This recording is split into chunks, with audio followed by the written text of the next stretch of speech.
Alors en préparant la présentation avec Damien, j'ai découvert quelqu'un d'une humilité folle, avec un parcours incroyable quand même chez Proditech. Il va vous en dire un peu plus, mais partir du Gemba comme tu as pu l'être et de construire quelque chose qui est aussi dimensionnant finalement pour l'entreprise dont tu vas nous parler, le PCNL. Alors ça parle le PCNL par ici? Alors on savait, en parlant de PCNL, on savait qu'on allait susciter l'intérêt et le mystère. Production Control and Logistics. Pas beaucoup plus clair, mais on peut compter sur Damien pour nous en parler un peu plus. Vous allez voir, c'est quelque chose d'assez incroyable. Moi, c'est la première fois que j'en vois un en France. Donc ça vaut le coup de l'écouter. Et donc je vous présente Damien et je vous encourage à l'applaudir. Merci Cyril. Je vais donc vous parler de ce fantastique sujet, la mise en place du Production Control and Logistics dans le flux de production atelier à Proditech. On l'a vu et vécu comme un levier stratégique, source d'apprentissage. Pour vous présenter rapidement la société, elle s'articule autour de deux business units, l'industrie de la monnaie et l'industrie pharmaceutique. Nous fabriquons des machines de contrôle qualité automatisées qui permettent sur ces deux industries à nos clients de trier et valider la qualité de leur production. On est une PME d'environ 45 personnes qui travaillons majoritairement à l'export avec une concurrence mondiale. On a 4 à 5 gros concurrents sur le marché. Nos machines, comme vous les avez vues juste avant, représentent en fait cette somme de technologies. Vous allez avoir de la mécanique, de la pneumatique, de l'électrique, du hardware, du software, et tout ça doit s'aligner pour faire fonctionner correctement la machine. Je me présente rapidement, comme disait Cyril, merci pour la présentation, j'ai un parcours un peu atypique à Proditech. J'ai démarré tout petit en tant qu'approvisionneur il y a 9 ans, et quand on parle de Gemba, en fait au quotidien j'étais sur de l'opérationnel, opérationnel. J'ai pris des responsabilités sur le scope logistique, ensuite sur les stocks dans la société. En 2019, on m'a demandé de participer au déploiement du PCNL dans ce flux de production. Ce qui est à noter, c'est que je ne connaissais rien à la production atelier, mais rien du tout. Donc j'ai participé sur ça. En 2020, j'en suis passé responsable. J'ai ensuite pris le scope de responsable de production. Et sur 2023 et jusqu'à aujourd'hui, j'ai fait aussi l'Académie Lean Manufacturing, qui a été très formatrice. Et pour reprendre ce que Michael disait tout à l'heure, j'ai aussi fait les essentiels du Lean pour revenir à l'intention et à la source. Voilà. Et j'en ai appris beaucoup aussi. Le contexte de ce déploiement. En 2011, à Proditech, on adopte le Lean Management. En 2014, on rapatrie en fait 100% de la production dans nos locaux pour apprendre en fait à construire ces machines, où sont les problèmes, travailler sur la qualité, etc. En 2019, 5 ans plus tard, on déploie ce fameux PCNL. Sur 5 ans, beaucoup de challenges à relever. Premièrement, on était sur, au début, à la genèse, 5 commandes passées qui passent à 50 commandes à passer, phasées, pour acheter 100% des pièces de la machine. On était sur une réception logistique d'une machine avec quelques pièces additionnelles à 3500 pièces différentes qui vont être nécessaires pour pouvoir la fabriquer. En production, on était sur une préparation, plus qu'une production, de 5 jours de cette fameuse machine. On passe à plusieurs semaines à ce moment-là. On passe donc de 5 jours à 6 semaines de travail, une production qui suit et construit ce planning et qui passe de 2 à 10 personnes. Ce qui fait un gros scale. Vous me direz, c'est bien tout ça, mais qu'est-ce qui s'est passé? Donc je vais vous présenter en fait quelque chose qu'on a accompli qui est quand même assez exceptionnel sur 2024 et cette superbe réussite qu'on a eue.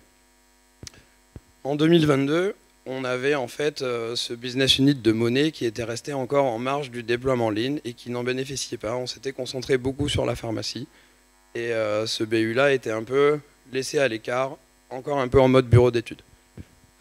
On met 9 mois à sortir une machine dans notre production d'atelier, c'était très compliqué. En 2023, on se dit, ok, il faut que tout ce que l'on fait soit sur le même système. On déploie le Lean et le PCNL sur cette activité monnaie.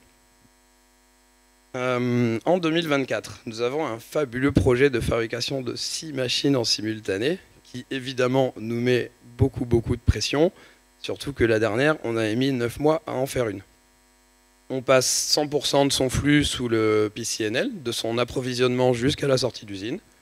Évidemment, rien ne s'est passé comme prévu.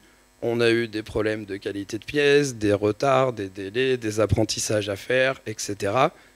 que l'on a pu faire et finalement sur lesquels on a pu gagner grâce à ce PCNL.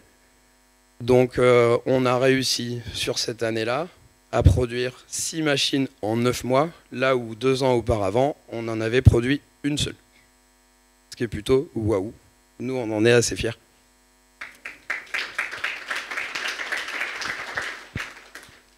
Comment en est-on arrivé là?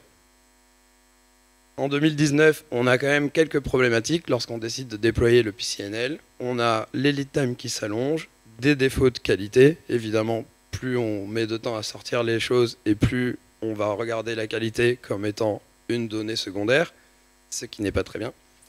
Et on a beaucoup de difficultés à faire rentrer dans notre flux de production des petits sujets. Comme les lead time des gros sujets, des gros projets s'allongent, il est très difficile de faire rentrer les petits sujets. On a donc au niveau de la maison TPS, les 2 piliers qui vacillent un peu, avec un impact sur nos clients et notre trésorerie. Les retours qu'on avait à l'époque. On parlait de précision tout à l'heure, je pense qu'on est pile dans le sujet. On a eu beaucoup de problèmes, donc on est en retard, les pièces ne se montent pas, la charge de travail ne permet pas de livrer à temps de toute façon, la machine fonctionne mal alors qu'on a tout monté correctement. Avec ça, vous pouvez faire une analyse, ça va être compliqué. Donc pas de remontée précise au cours de la production, une vision des défaillances plutôt après, on regarde quand c'est fini. Et de fait, on regarde trop globalement, trop tard, on ignore à la fois les détails et le moment où vont se créer ces défauts. On décide en 2019, du coup, de déployer le PCNL sur la production atelier. Pour ce système, en fait, il va s'articuler autour de plusieurs moteurs. Vous avez d'abord une prise de commande centralisée. On centralise au niveau du PCNL toutes les commandes qui vont rentrer dans cet organe de production. Aucune commande ne passe par le côté, ne vient devant les autres, elles sont centralisées. L'intention est de tirer toutes les commandes à l'intérieur de ce flux en les voyant toutes. Pour ce faire, une fois que cette commande elle est rentrée au niveau du PCNL, on fait un découpage en combats horaires. Donc en fait, on va détailler, découper et séquencer toutes les tâches de travail qui vont être nécessaires à accomplir cette commande qui a été prise. Notre intention est de voir le plus petit livrable possible. Casser le fait de voir trop global pour aller regarder le geste, le détail, le point précis. On articule ça avec un quai de livraison qui est finalement l'organe vital de ce système parce qu'on débriefe systématiquement avec les équipes sur qu'est-ce que vous avez appris, où ont été vos problèmes sur ces plus petits livrables possibles. Intention, faire ressortir leurs problèmes qui les empêchent de livrer et qui les freinent. Derrière ça, 2 choses. Un arbitrage systématique sur le séquenceur pour arriver finalement à protéger les livraisons et les délais. Et l'apprentissage de l'équipe où en fait on va aligner toutes les boucles d'amélioration continue sur ces apprentissages de petits livrables. Mise en œuvre sur plusieurs semaines. Donc évidemment, ça ne s'est pas fait en claquant des doigts. Séquencer toutes les productions et tous les produits a pris quand même beaucoup de temps. Surtout qu'on passait de 6 semaines de travail à découper heure par heure. Autant vous dire que c'était un joli sujet. Donc on a en premier mis en place des standards de fonctionnement assez forts. Toutes les commandes passent par le PCNL. Elles sont du coup clarifiées en termes de délai et de livrables attendus et de clients internes. On veut savoir exactement ce qui est à produire et pour quand. On rend toutes les commandes visibles et cet objectif-là est de protéger finalement l'activité des collaborateurs. Le PCNL prend les commandes, les collaborateurs livrent les commandes et ça scinde cet état-là. Au niveau du séquenceur, on a positionné donc un banquier qui va dealer avec tous ces inputs et une fois que les plans sont séquencés, va pouvoir finalement tacter et piloter cette activité. Il va mettre en place ce petit train qui va alimenter les cellules. On ne produit que ce qu'on a décidé de produire au moment où on a décidé de le produire. On obtient donc ce lissage de l'activité. la participation de toute l'équipe au quai journalier. Ça n'est pas en fait un team leader qui vient rendre des comptes à une autorité supérieure. C'est bien toute l'équipe qui vient pour pouvoir faire part de ses problèmes et des problèmes qu'ils ont eu sur les livrables. On a donc l'écoute des collaborateurs. Et on a aussi, donc, grâce à ce système de séquençage, mis en place une plage d'amélioration continue qui est protégée dans les plans et qui est systématiquement tactée toutes les semaines afin que les collaborateurs aient cette possibilité de venir améliorer leurs conditions de travail. Vous avez là du coup une vision finalement de 3 niveaux. On a les avions en vol, une vision à haut niveau et à long terme, qui est un des managements visuels finalement les plus simples à mettre en place, mais qui disparaît le plus vite du monde. On ne sait pas pourquoi, mais en tout cas, on s'y tient. Celui-ci, c'est la vision de plus haut niveau.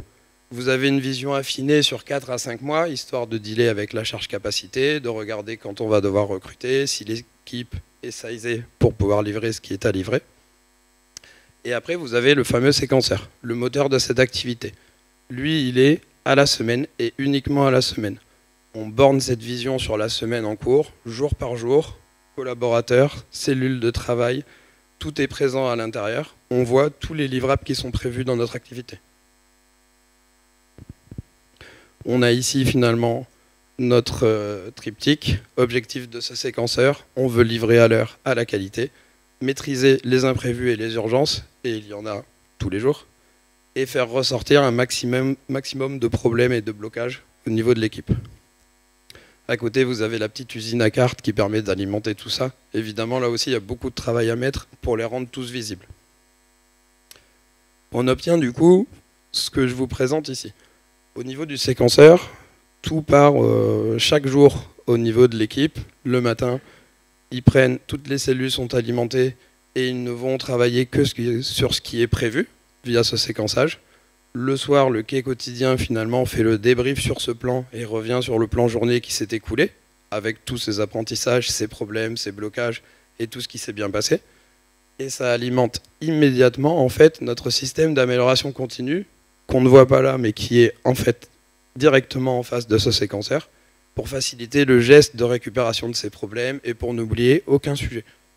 Derrière, lors de cette plage d'amélioration continue, on sélectionnera le plus pertinent, le plus important, et là aussi, ça se fera en équipe.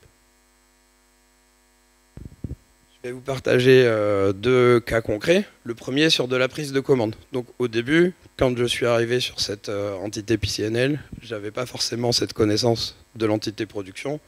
Je reçois des commandes qui ne sont pas claires, le livrable n'est pas clarifié, je ne sais pas à qui on va livrer, etc. Donc mon premier travail a été clarifier et clarifier. Donc je reçois une commande par mail qui me dit il faut livrer pour la fin de semaine directement au client externe un kit d'éjection. Avec ça, je ne sais pas faire grand-chose. Je vais donc discuter directement avec la personne qui demande. Lui dire en fait qu'est-ce que tu attends précisément, parce que là avec ça je ne peux rien faire. Le livrable demandé change radicalement. Il faut qu'on produise un ensemble, qu'on le teste, qu'on y ajoute de la documentation. On doit le livrer très précisément à Simon.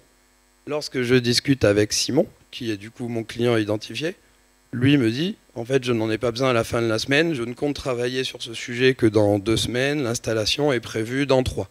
Donc en gros, le livrable change totalement. Auparavant, on aurait mis en vrac le plan de la production d'atelier pour faire passer ça et tout le monde aurait couru partout. Mais qu'est-ce qu'il faut livrer, à qui je livre? Voilà ce que ça clarifie. On discute avec le client, on a du coup clarté sur le livrable attendu, date réelle de besoin, et on place dans le plan. Un apprentissage après qui va être sur 4 scopes différents. Auparavant, le réglage usine d'une machine assez répétée dans le plan était toujours complexe et en retard.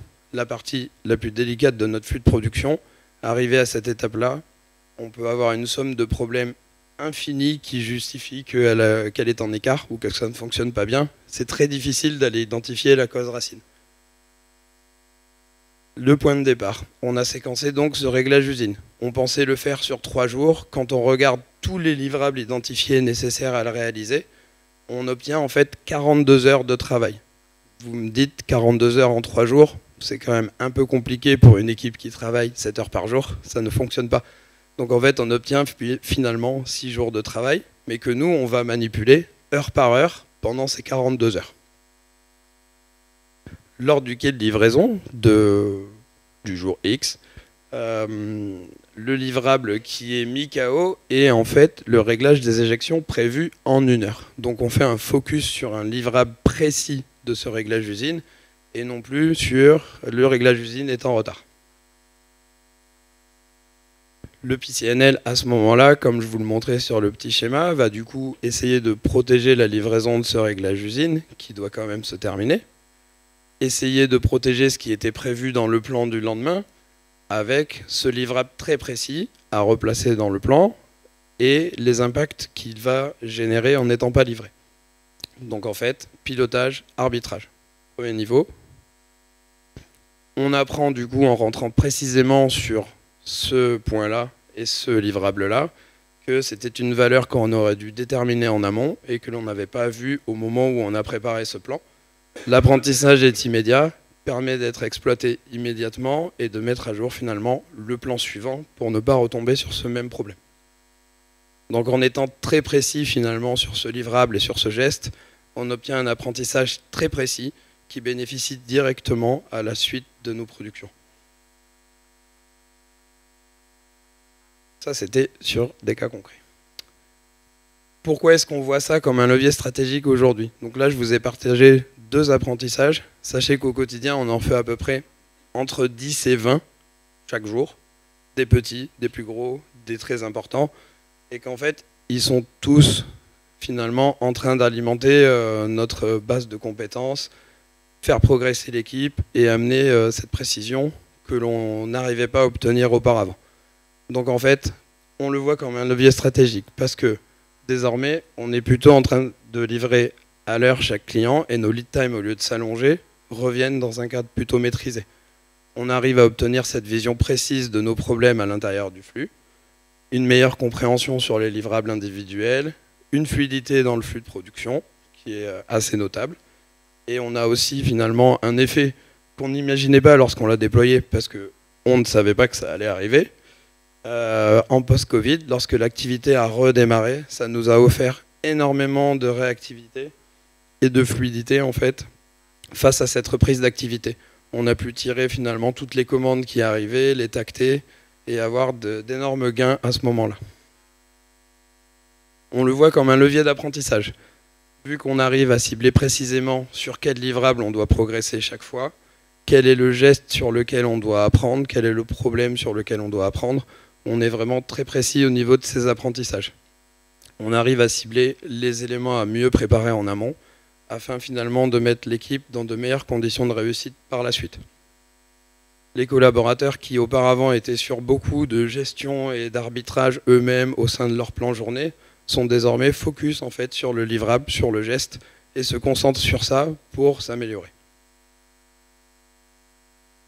Pour faire un petit peu de promotion sur l'Académie Lean Manufacturing, qui a été très importante pour moi, en 2023, alors que ça fait déjà 3-4 ans que je suis dans ce système, je fais une légère prise de conscience. Donc en fait, j'ai posé une analyse personnelle sur notre entité de production en septembre 2023. Je m'aperçois que grâce à ce système, on commence à être plutôt pas mal au niveau de la maîtrise des délais et qu'on est bien, même très bien. Par contre, au niveau de la qualité, on a des soucis. Parfois, on arrive à livrer à l'heure, mais la qualité n'est pas au rendez-vous. Donc, je me demande sur quoi faut-il travailler pour arriver à mettre ce pilier qualité au même niveau. Il en ressort l'importance du team leader dans notre flux de production. On avait un petit mode pompier qui s'était installé et notre team leader était plutôt du genre à nous répondre « t'inquiète, t'inquiète, ça va bien se passer », plutôt que de développer les collaborateurs et de leur apprendre comment être à la qualité sur le poste. Donc ça nous a noté finalement cette petite dérive. Ce déséquilibre, donc, c'est ce dont je viens de parler.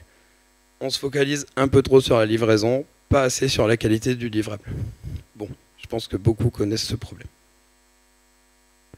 Les points durs et problèmes types identifiés sur lesquels nous travaillons. Tout ce que nous a aidé à apprendre ce système, et ce PCNL en fait, est un peu synthétisé ici. Le team leader, dans le nouveau rôle qu'on lui voit, est plutôt une chaîne d'aide et de développement, il est le garant des conditions de réussite de l'équipe. Donc en fait, vous avez là une importance totalement différente portée sur le team leader. Un de ses objectifs supplémentaires est d'amener ce livrable accessible à des ressources de différents niveaux pour pouvoir toujours intégrer de nouveaux collaborateurs et arriver à le faire de manière plus fluide. On a, comme je pense beaucoup d'autres sociétés aussi, le partage des compétences clés qui est très difficile à capitaliser. Est-ce que vous pouvez tout mettre dans des standards? Est-ce que tous les gestes sont clairs pour tout le monde? Ce niveau de compétences met parfois plusieurs années à être OK pour notre team leader ou pour des gens dans l'atelier. Comment est-ce qu'en fait on arrive à le transposer sur des nouveaux arrivants? Comment on travaille sur la qualité sur chaque poste, chaque livrable? Donc là, c'est vraiment la partie pilier de droite sur laquelle on est en train de travailler. Et comme on n'a pas forcément des productions trop répétitives à Produitech, on essaye de capitaliser ces apprentissages alors qu'on va peut-être les faire que 3 à 4 fois dans l'année. Où est la juste mesure? Comment on investit le temps raisonnable pour arriver à obtenir le bon résultat? C'est toujours un peu jonglé. Donc c'est très compliqué, mais c'est sur ces axes-là qu'on a appris à travailler grâce à tout ce qui est ressorti du PCNL. Le next step, où on s'est dit, c'est bien la production atelier, c'est bien les appros, la logistique, mais il se passe encore des choses après pour arriver jusqu'à chez le client. Donc on va du coup, lors de cette année 2025, déployer et commencer à travailler sur l'après-production atelier pour intégrer des livrables qui sont post-production, jusqu'à l'installation chez nos clients. Notre objectif, toujours le même, avec ce système efficace, livrer le plus rapidement possible nos clients à la qualité et générer un maximum d'apprentissage. Je tiens à faire certains remerciements du coup. Donc on a fait venir Nicolas aujourd'hui, qui depuis 2023 a repris ce PCNL. Merci Nicolas.